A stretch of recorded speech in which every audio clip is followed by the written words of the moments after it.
আসসালামু আলাইকুম রাহমাতুল্লাহ। কবর পরকালের প্রথম ঘাঁটি। যে ব্যক্তি ভালো আমল করবে এবং দয়াময় আল্লাহ তাআলার সঙ্গে সাক্ষাৎ করার জন্য প্রস্তুত নেবে, কবর তার জন্য বন্ধুত্ব ও আনন্দের ঘর। আর যে ব্যক্তি খারাপ আমল করবে এবং আল্লাহর অনুগত্যর ক্ষেত্রে ত্রুটি করবে, কবর তার জন্য ভীতি ও অন্ধকারের ঘর।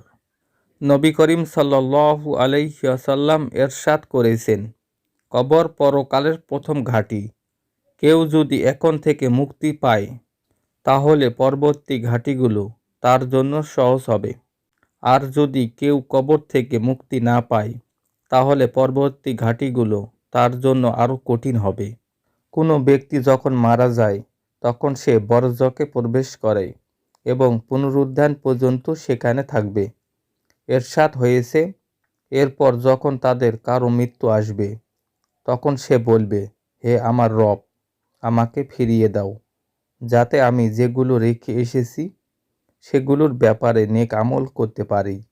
কখনো নয়, এটি একটি কথার কথা, সে তা বলবে। আর মানুষের পশ্চাতে রয়েছে বরজক পুনরুত্থান পর্যন্ত। হাদিসে নবী করিম সাল্লাল্লাহু আলাইহি ওয়াসাল্লাম আরও ইরশাদ করেছেন, যদি এই ভয় না থাকতো যে তোমরা মৃত্যুকে দাফন করবে না, তাহলে আমি আল্লাহর কাছে দোয়া করতাম, যাতে তিনি কবরের যে আযাব আমি শুনতে পাই তা যেন তোমাদের শুনিয়ে দেয়। হযরত মুহাম্মদ সাল্লাল্লাহু আলাইহি ওয়াসাল্লাম প্রায় এ দোয়াটি করতেন, হে আল্লাহ, আমি তোমার কাছে কবরের আযাব থেকে আশ্রয় চাই।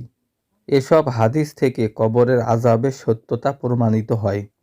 এখন প্রশ্ন হলো, কি কি কারণে কবরবাসীরা আযাব ভোগ করবে?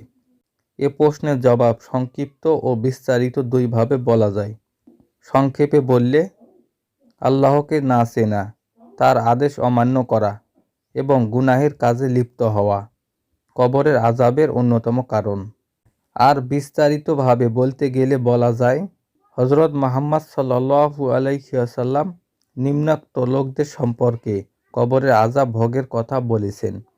তাদের মধ্যে অন্যতম হলো, 1 নম্বর, পরনিন্দা করা। 2 নম্বর, যে ব্যক্তি পেশাবের পর উত্তম রূপে পাক পবিত্র হয় না। 3 নম্বর, মিথ্যুক। 4 নম্বর, ব্যভিচারী।